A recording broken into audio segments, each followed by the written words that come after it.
আছো আমার মতো, মানে আমার দলে কে নাম লিখিয়েছো যে মনে হয় একটু বৃষ্টি হলেই যে যদি একটু মোমো হতো খুব ভালো হতো, আর তার সাথে যদি থাকতো একটু স্যুপ।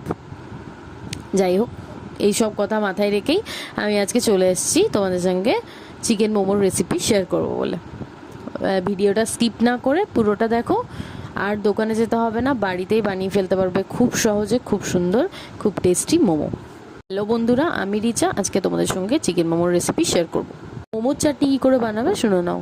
প্রথমেই জল নিতে হবে, তারপর দিয়ে দিতে হবে টমেটো। আমি টমেটোটাকে কেটে ফেলেছিলাম, না কেটে তোমরা এমনি গোটাই দিতে পারো, কোনো প্রবলেম হবে না। এদিকে নিয়ে নিতে হবে রসুন আর শুকনো লঙ্কার একটু নুন দিয়ে দিতে হবে, ভালো করে বয়েল করে নিতে হবে। বয়েল করা হয়ে এলে ওটাকে নামিয়ে একটু ঠান্ডা করে মিক্সিতে ঘুরিয়ে নিলে রেডি চাটনি। প্রথমে বানিয়ে নিতে হবে একটা ডো। তার জন্য লাগবে ময়দা, নুন, একটু সাদা তেল আর জল। ভালো করে মেখে নিতে হবে, ডোটা সরিয়ে রেখে দিতে হবে। এরপর বোনলেস চিকেন নিতে হবে। চিকেন নেওয়ার পরে চিকেনটা মিক্সিতে ঘুরিয়ে নিতে হবে।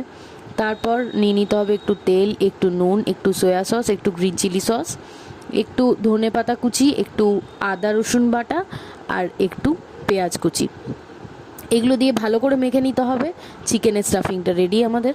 এবার স্যুপ বানানোর জন্য নিয়ে নিতে হবে একটু জল, একটু চিকেনের যে মিক্সিতে যেটা ঘুরিয়ে নিয়েছিলাম, যে চিকেনটা ছিল, ওই চিকেনটা নিয়ে নিতে হবে।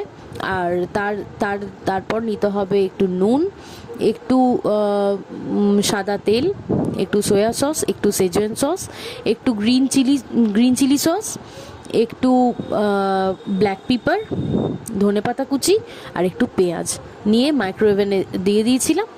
ওটা হয়ে বেরিয়ে এসছে স্যুপটা। চাটনির রেসিপি তো বলেই দিয়েছি। ভালো করে ময়দা যে লেচিটা কাটতে হবে সেটা কিন্তু অনেক ছোট ছোট করে কাটতে হবে, যাতে, আর খুব পাতলা করে বেলতে হবে যাতে করে ভালোভাবে সেদ্ধ হয়ে যায়, শক্ত শক্ত না থাকে। এই হচ্ছে আজকের মোমোর রেসিপি। ভালো লাগলে অবশ্যই একটা লাইক করে দিয়ে যাও। Thank you.